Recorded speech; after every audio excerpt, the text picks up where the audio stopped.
whether it's the oldest US business school or the first MBA program, certainly the Wharton School has built an extraordinary reputation for itself in the last 130, 40 years. So it's great to be able to sit down with my co-director at Wharton Admissions, Judith Hodara. Judith was at UPenn for 11 years and with the Wharton School as acting director of admissions. Judith, it's a school that you love.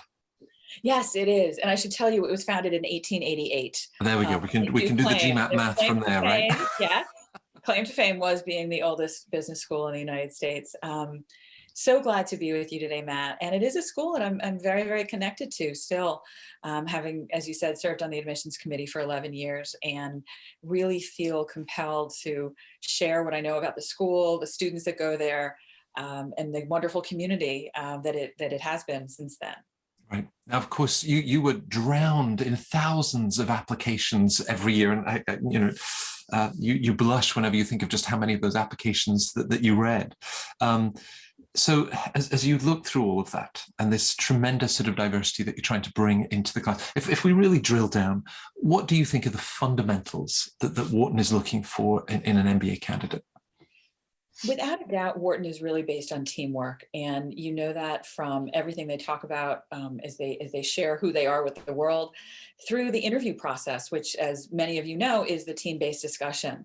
So Wharton fundamentally is really an organization, a school, an environment that thrives on that intersection. So from the very beginning, you're part of a cohort, you're part of a cluster, you're part of your year. So lots of different ways that your engagement with the school is really sliced and diced. Your fundamental team is called a learning team. That's 5 or 6 individuals randomly selected that are going to be with you throughout the duration of your first year. So love them or hate them, you figure out how to work with them, that's for sure. And that's something that I think is really a hallmark of the first year experience at Wharton. So without a doubt, I would say that teamwork, a number one priority. And then really the sense that has been growing so much through the past dean, through the current dean, Dr. Erica James, is the sense of making a mark in the world that is also going to leave the world better than you found it, right? So there's not just, okay, well, what job am I going to get when I graduate? How am I going to, revolutionize the banking industry or the consulting industry? But what is it that I really care about deeply, and how can I bring that out into the communities that I'm a part of when I graduate?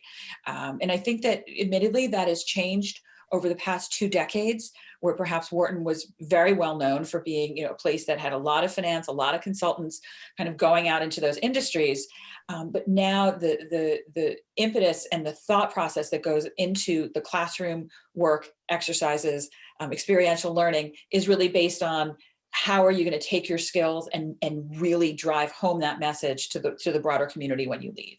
Right, because if we go back 13, 14 years, pre-Lehman Brothers, pre-financial crisis, and Wharton, among a number of schools that were routinely placing anywhere sort of between 45 and 50% of the class into financial services, and yet, Wharton they have more electives than any other business school on the planet. And, you've talked about whether it's healthcare, real estate, retail, innovation and technology, this fantastic new incubator that they have. I mean, do you often think, well, sometimes people just don't know the real Wharton, or they've pigeonholed it to finance, and yet there's so much else that's going on? Yeah, I would agree with you. I feel like a lot of the work that I did was saying Wharton is not just finance. I think that everybody has in their head this tagline that may still be a hangover from 20 years ago. Harvard does this, Stanford does this, and Wharton was the finance school. Admittedly, it's an hour and 20 minutes via Amtrak to New York City. There's going to be a lot of people that are interested in banking and finance, but there's also all these other amazing concentrations. And it's not just an elective of like 2 courses per concentration. And we're talking like very, very deep aviation, manufacturing, family business, all these things. You're like, wow, I had no idea. And I have to tell you, Matt, I worked there, and for the first year, I had no idea. So it was just getting a sense of who was doing what, exciting faculty and what they were talking about. Certainly, just an example, this year, they now have hired a faculty member that only works on diversity and inclusion in organizations, right? So really looking at what is going on in the world today, what are the topics that are of interest, and making sure that the academic environment is really focusing on I should say, not just finance, but in addition to finance, all of these other areas of expertise. So it's a school, of course, that attracts individuals with strong academic records, the average GPA of around 3.6, strong GMAT and GRE test scores, and certainly the quant section of that test. So how do you then stand out and show that motivate? Could you really tell when someone was truly motivated by Wharton and the school, its culture? Yeah, I think that it comes from really taking the time. And I talk about this a lot. Learning about a school is a lot like learning a foreign language, right? You need to build that vocabulary. So it's not just in today's pandemic world, watching a webinar. It is reaching out to current students that are interested in the same things that you are, talking to people that graduated 5 years ago and 10 years ago, following faculty online.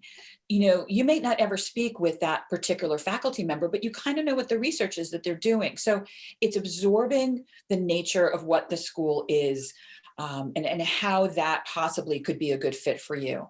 Right. So I will tell you that I could tell easily when reviewing applications, on the other side of the admissions desk, when someone had just kind of done a surface skim. They were throwing in things easy, grab that from the website. Yes, it's a pub on Thursday. Yes, Wildman play hockey on Sunday nights with beer. Like that I got. But then you could always tell the people that were willing to peel back the layers, go another level deeper, and really look at why this was going to be a good fit. What were they bringing and what were they getting? Right. Yes, I always think with this sort of dream team of Wharton at Fortuna, but Michelle and Brittany and Jen and Curtis and I miss you, Julie, and the fact that you're actually reading applications to be able to get a sense of that energy, that authenticity, and how that would translate. And you've often said one of the joys of your work at the school was to craft that diversity and think about those learning groups or how this individual is going to interact with others that's so different. You sort of see that as a great reward of the position that you had at the school? Without a doubt. And that, we were never really told you can only have X number of people that do this or X number of people that do that. So when you were looking at applications, you would sort of start with, okay, well, what is the industry? But everybody is much more than what they do for a living. I'd be hard pressed to say that person only does X. And sometimes when I'm talking to students now, I say, okay, so you just introduced yourself. You told me what you do on a daily basis, but like, what are some of the things that encourage you to pursue this path, or who are the people that influenced you? And so everyone that comes to work with us at Fortuna, and again, going back now to Wharton, people that I was looking at their profiles, they were such a complicated, beautiful, presentation of what was going on and what were the influences that had gotten them there. So that was the joy of crafting these classes, was that we were really given a lot of leeway in terms of how we thought that individuals would work well together, with that learning team always in mind. Sticking 6 people in a room, what happens? And so that I think gave us a lot of creativity in bringing in people that maybe on paper didn't seem like an obvious match, or had a very, very different background or different kinds of exposures. And that's what made it really exciting. And as all of you and the sort of the committee stage, what would you remember? Because of course, whether it's the school that you went to, the McKinsey, Goldman, Google, BlackRock credentials that you have, was it sometimes something quite beyond those sort of parameters that's why that person would really stand out in your collective? I would, it's those stories that we would go home and anonymously talk about, with one another in the hallways. You remember the people that you're kind of banging the table for at 11:30 at night. There was a great Chinese restaurant across the road that we probably owe a great debt of gratitude to for keeping us fueled all those late nights. But I do think that it is really those individuals that were willing to share with themselves, that were willing to say, yeah, it hasn't always been perfect. I haven't, this job that I have, it's really long hours and it's not giving me the kind of time that I want to be able to be involved. But these are the kinds of things that I might want to do if I had the opportunity. Or, I really struggled with mental health in college, like not being afraid to be personal and to be imperfect. And I know that sounds like a crazy thing for individuals that may be watching this video, like, wow, I'm allowed to show a little bit of insecurity or lack of confidence. That's what schools are looking for, because that's the real deal, right? That nugget, that moment where you're very true to yourself is really what can help schools to get to know you. And with all the, so many hundreds of successful Fortuna clients, if you were to then identify one aspect of the admissions process, we've got a couple of minutes before we wrap up, what would you sort of single in on that you think either is a challenge that can be done particularly well? What would that be? So the Wharton recommendation letters are tough because they're really different than the other Harvard. If you look at the other M7 schools, many of them have the same question. How do you know this person? How do they compare to others? What's some constructive criticism? Wharton, a couple of years ago, decided to kind of go off on their own path. Similar, but not exactly same question. How do you think this individual will find success in the classroom? And how do you think that they'll find it professionally? It is admittedly the question that I spend a lot of time on with clients and students who are unsure about how to approach it, and their recommenders are unsure how to approach it. Do I talk about their quantitative aptitude? Do I talk about their ability to get projects done? How do I talk about academic success? So what I really look at is, at Wharton, academics has a lot to do with teamwork and a lot to do with interaction with informal leadership and leading from within and not being in the front and not necessarily being in the middle. But so to me, that is really helping the recommenders understand that very nuanced question.